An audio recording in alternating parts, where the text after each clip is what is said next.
Olá, eu sou Sheila Leite e vou falar hoje sobre a terapia do perdão. E quando a gente fala de terapia, nós estamos falando de um tratamento terapêutico, que é o tratar, né? Olhar para algo que não está bem e trazer esse algo para ser cuidado. Acolher uma dor, acolher um sofrimento e cuidar disso tudo com muito carinho. Assim, a gente falando de terapêutico, nós estamos lidando com a saúde. E quando se trata de saúde, a gente precisa ter um olhar mais integral, mais holístico sobre o homem, né? Para a gente olhar os vários aspectos desse homem, vários aspectos da saúde. A própria OMS, que é a Organização Mundial de Saúde, ela traz para a gente que a saúde não é a ausência de uma doença, mas é um bem-estar físico, emocional, social, espiritual, mental, né? Então, a gente, de uma maneira geral, a gente tem que estar bem nesses vários aspectos. E quando a gente fala, então, em terapia do perdão, a gente vai usar o perdão como um remédio, né? Um remédio que vai atuar como resposta nesses estados da saúde, com a intenção de quê? De trazer benefícios para o indivíduo de um modo geral. Então, é o perdão, esse perdão ele vai atuar como um medicamento.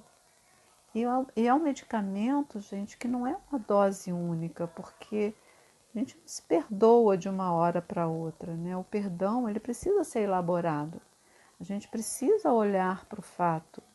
Nós dizemos até que o perdão é um processo em que existe início, meio e fim. Então, esse remédio, que é o perdão, nós vamos olhar que muitas vezes ele pode ser bem amargo, né?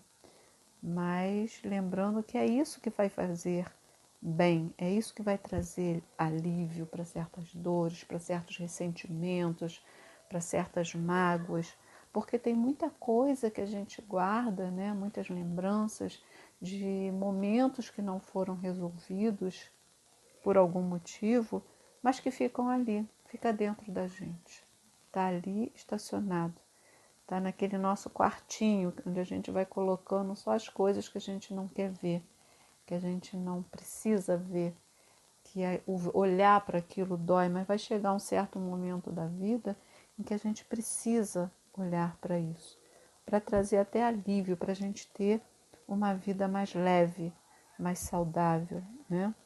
Então, o perdão, ele vai ser esse instrumento para que a gente possa ter essa vida mais saudável. E esses benefícios na nossa saúde, de uma maneira geral, no nosso comportamento, eles vão ser observados a partir do momento que a gente começa a usar, né, ter posse desse medicamento e fizermos uso dele. São benefícios que até são comprovados cientificamente. A gente vê hoje no mundo de uma maneira geral, dentro do Brasil em si especificamente, equipes, né, de grupos de estudo que estão vendo como que a espiritualidade, a religiosidade, nisso está incluído o perdão, a gratidão, como isso influencia na saúde do indivíduo. Nós temos aqui, por exemplo, a Saúde Brasileira de Cardiologia, que é um grupo de estudos em espiritualidade e medicina cardiovascular, formada por 850 médicos, tá? Que estão debatendo esses assuntos da espiritualidade e da religiosidade, trazendo resultados de como o perdão, né, e a gratidão traz a longevidade, aumenta essa nossa vida, no controle da ansiedade, da depressão, do estresse, evitando derrames e evitando infarto. Então, são várias pesquisas que estão sendo feitas, né, no exterior e aqui também, que vêm comprovar isso tudo. Isso tudo em concordância com o que Kardec traz para a gente também no Evangelho segundo o Espiritismo. Se a gente pegar lá no capítulo 1, no item 9, que ele vai falar da nova era, que é uma instrução dos espíritos, onde a gente tem o espírito Fenelon, e ele fala que Jesus, né, é o iniciador da moral mais pura que vem renovar esse mundo. Primeiro veio Moisés, né, que traz os 10 mandamentos, que é o frontispício de toda essa moral que Jesus vem trazer, que traz aquela moral lá da época dele, de acordo com o povo naquela época. Então Jesus chega trazendo essa moral mais pura, né, aproximando os homens para torná-los irmãos. E Jesus faz isso através de quê? Da caridade, do amor ao próximo, mostrando para o homem a importância da caridade, a importância do amar ao próximo, né? E de criar entre esses homens uma solidariedade comum.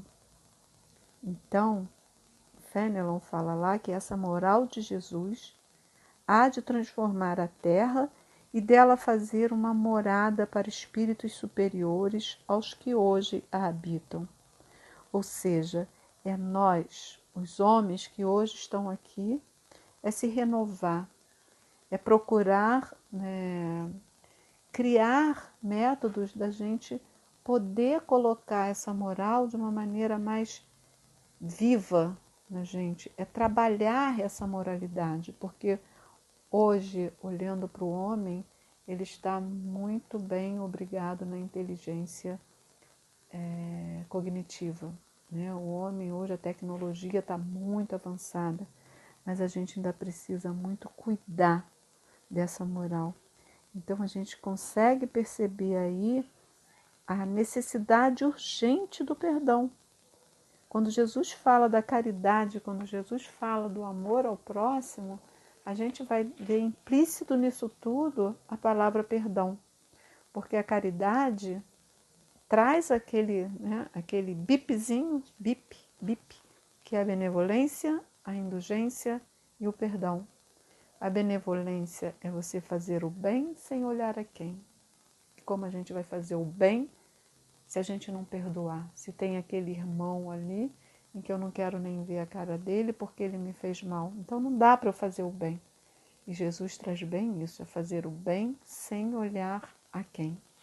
A indulgência é o sermos doce com aquelas pessoas que estão ao nosso redor, que estão distantes de nós, né?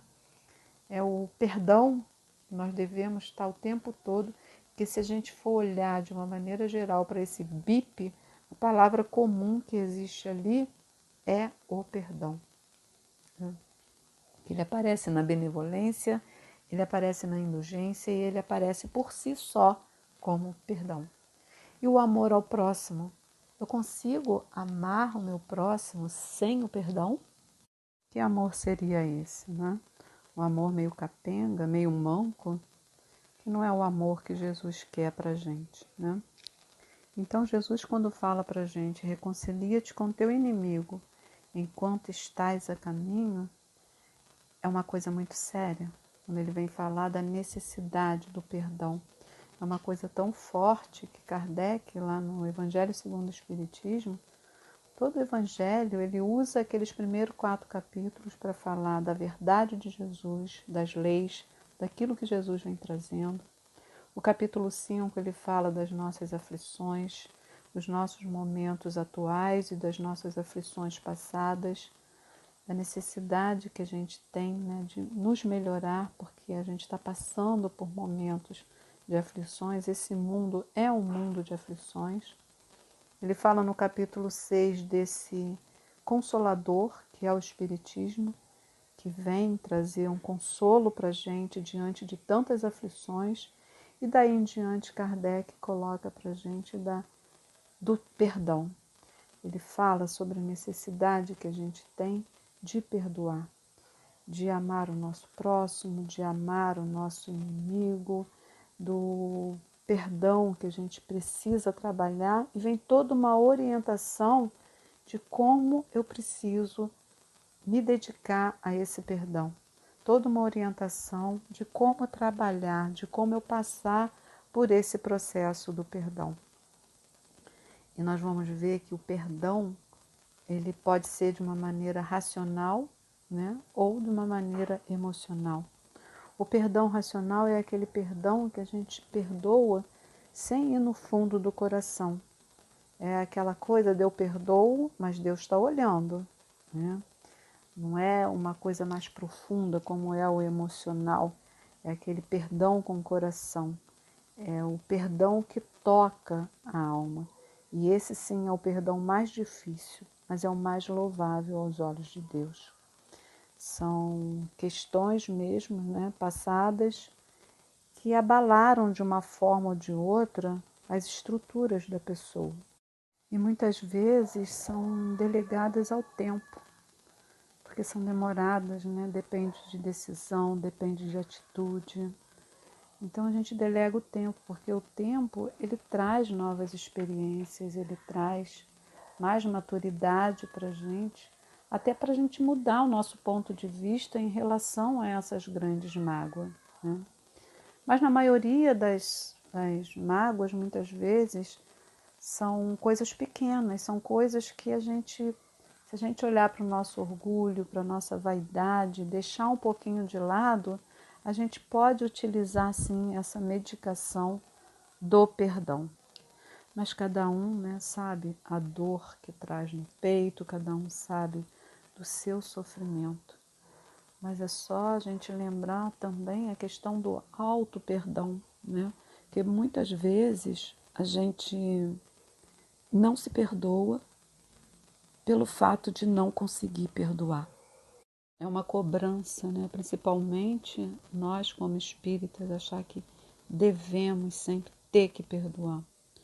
O perdão é uma coisa que mais cedo ou mais tarde vai ter que acontecer, né? Não tem como fugir, porque é ele que vai fazer com que nós possamos crescer, desenvolver, ampliar a nossa consciência para uma vida melhor, né? Então, ele é benéfico para quem perdoa e para quem recebe o perdão também. A gente precisa olhar para a gente, para o nosso corpo como um templo. E a gente precisa purificar esse templo, né? Purificar de que maneira?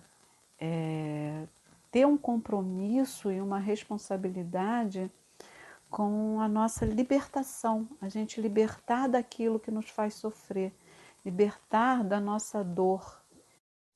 É um processo difícil, não é um processo fácil, né?